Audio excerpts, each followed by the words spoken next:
Из дълбините на историята изплува зловеща истина. Съдбата на човечеството е завинаги свързана с тихия ход на епидемиите.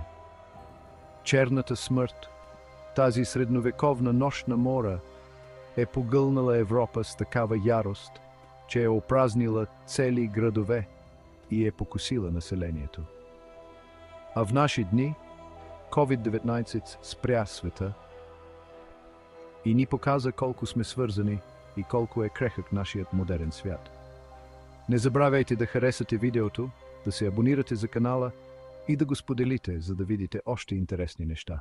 Ехото от тези минали епидемии оттеква през времето, предлагайки ни ценни уроци за справяне с предизвикателствата на настоящето и неяснотите на бъдещето.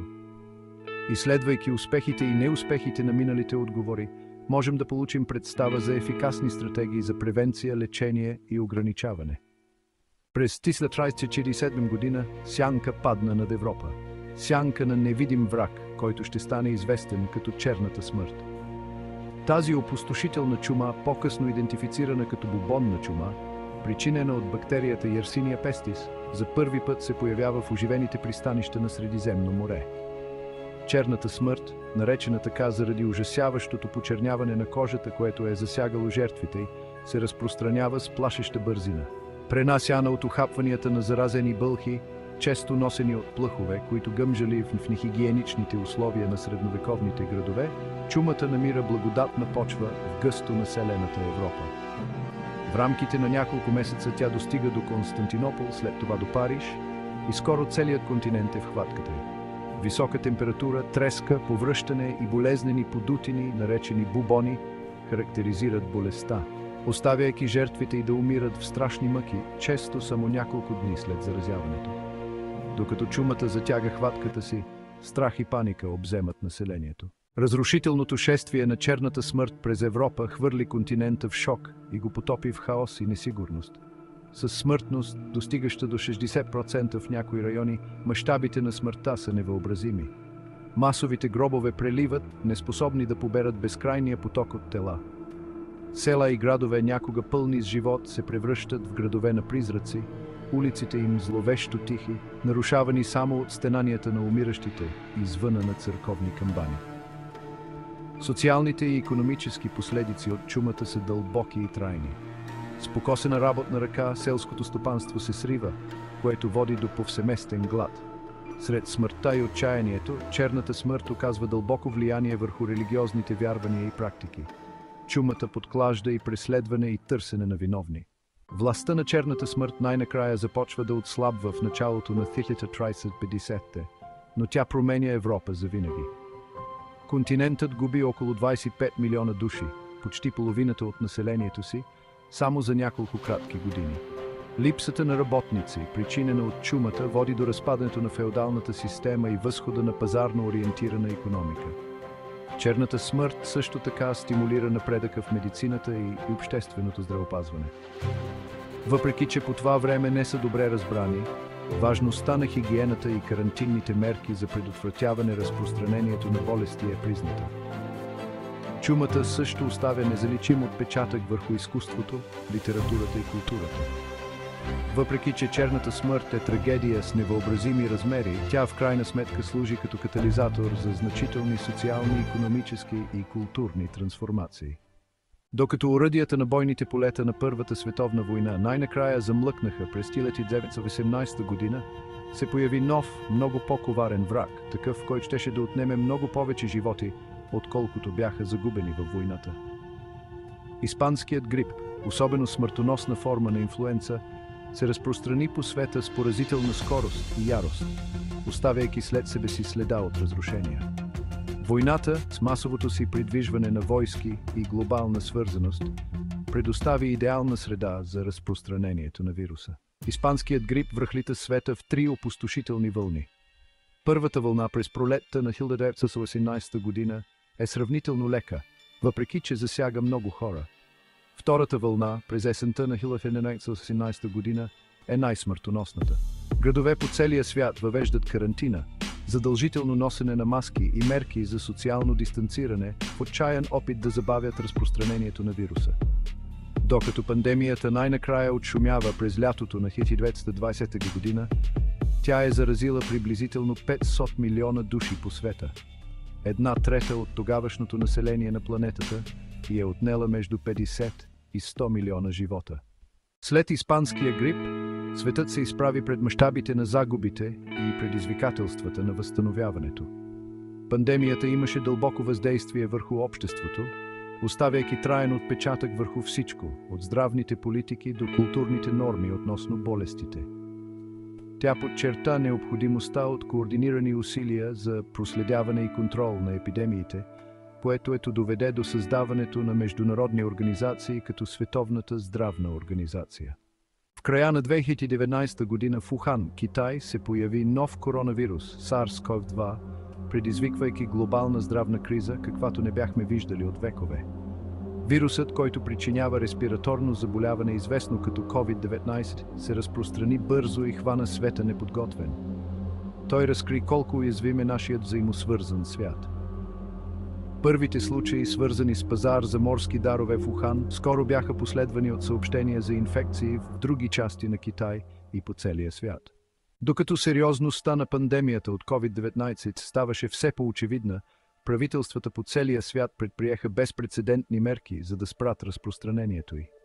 Затварянията, някога немислими в мирно време, се превърнаха в новата нормалност. Училища, фирми и обществени институции затвориха врати, довеждайки ежедневието до застой. Ефектите от тези затваряния бяха мигновени и всеобхватни. Световната икономика, вече в криза, изпадна в дълбока рецесия, тъй като веригите за доставки бяха прекъснати, а предприятията бяха принудени да затворят. Пандемията разкри дълбоки неравенства в рамките на и между отделните държави. Сред страха и несигурността обаче проблясваха и дела на смелост и съпричастност. Като че ли началният шок от пандемията започна да отшумява, светът започна да се приспособява към дългосрочните последици от живота с COVID-19. Бързото разработване и разпространение на ваксини донесе лъч надежда, но останаха предизвикателствата за осигуряване на равен достъп и борба с колебанието към вакцинацията. Пандемията ускори съществуващи тенденции, като работа от разстояние, телемедицина и онлайн образование. Пандемията от COVID-19 послужи като остър напомняне за нашия взаимосвързан свят и общата ни уязвимост към инфекциозни болести. Тя подчерта значението на глобалното сътрудничество, научните иновации и силната инфраструктура на общественото здравеопазване за борба с подобни заплахи. Докато пандемии като COVID-19 привличат вниманието на света, други заразни болести остават често пренебрегвани, но също толкова опустошителни. Холерата, болест, пренасяна чрез вода, причинена от бактерията Vibrio cholerae, е ярък пример. Идентифицирана за първи път през 19 век, холерата все още се появява в общности без достъп до чиста вода и санитарни условия. Ефектите от холерата са бързи и тежки. Бактерията, погълната чрез замърсена вода или храна, освобождава токсини, причиняващи силна водна диария, водеща до бързо обезводняване, електролитен дисбаланс и в тежки случаи смърт в рамките на часове. Въпреки че може да се лекува с орална рехидратация, достъпът до здравни грижи остава основно препятствие в много засегнати райони. От идентифицирането си, холерата е причинила 7 пандемии, всяка от които е оставила следа от страдания и смърт. Седмата и настояща пандемия, започнала през 1969, продължава да засяга населението в Азия, Африка и Америка, особено в райони с неадекватна инфраструктура за вода и канализация. Устойчивостта на холерата подчертава острите неравенства в световното здраве.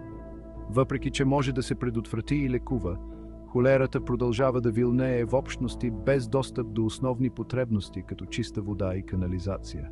От решаващо значение е да се справим с тези основни фактори, за да прекъснем цикъла на предаване и да защитим уязвимите популации.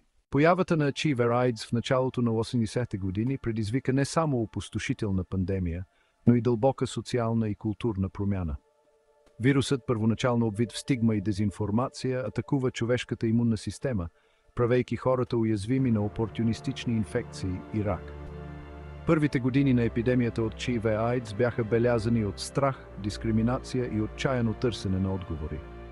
Вирусът, който се предава предимно по полов път, чрез кръвопреливане и от майка на дете по време на бременност или раждане, непропорционално засегна маргинализирани общности, особено хомосексуалистите и интравенозните потребители на наркотици.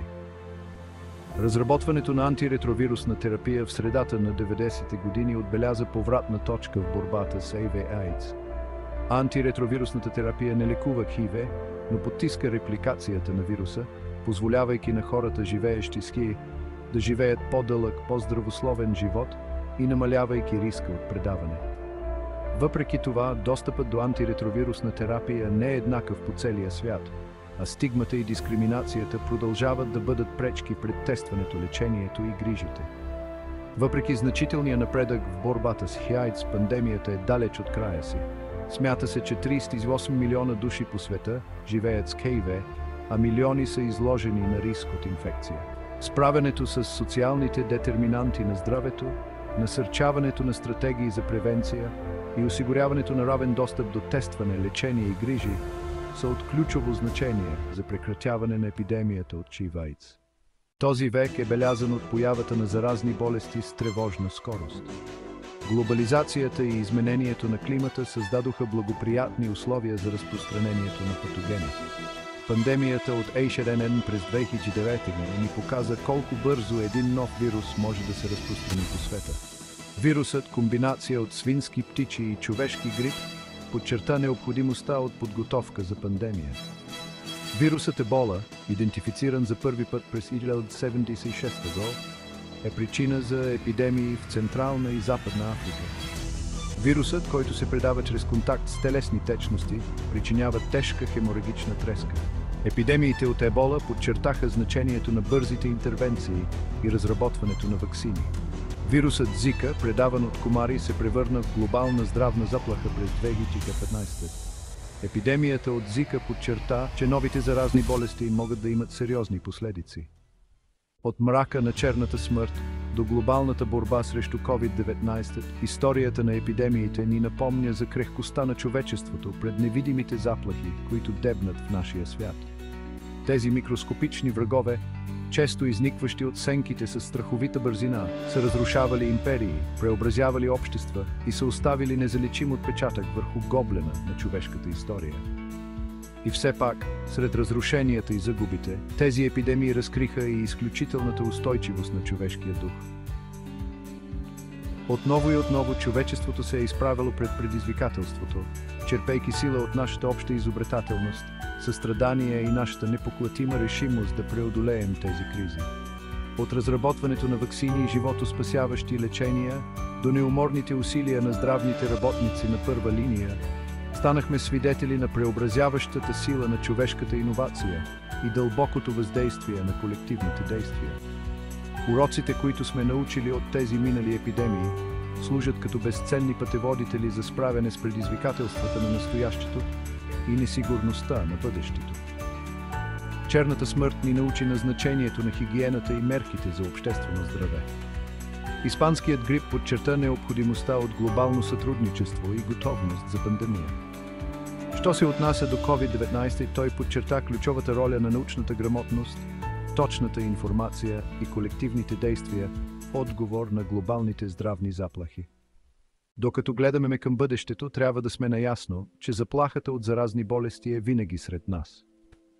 Климатичните промени и глобализацията създават условия за появата и разпространението на зарази. Важно е да помним уроците от миналото и да градим бъдеще, основано на знание и сътрудничество. Инвестирането в силна система на общественото здравеопазване, укрепването на глобалните системи за наблюдение и осигуряването на равен достъп до здравеопазване са от ключово значение. Борбата с дезинформацията и укрепването на доверието в науката са жизнено важни. Нашите съдби са свързани. Здравето на всеки един от нас е свързано с здравето на нашите общности и нашата планета. Насърчаването на глобалната солидарност и съвместната работа за премахване на неравенствата в здравеопазването са необходими стъпки към осигуряването на нашето общо бъдеще. Нека работим заедно за създаването на по-здравословен, по-устойчив и по-справедлив свят за всички. Пътят към бъдещето е ясен. Нека вървим заедно.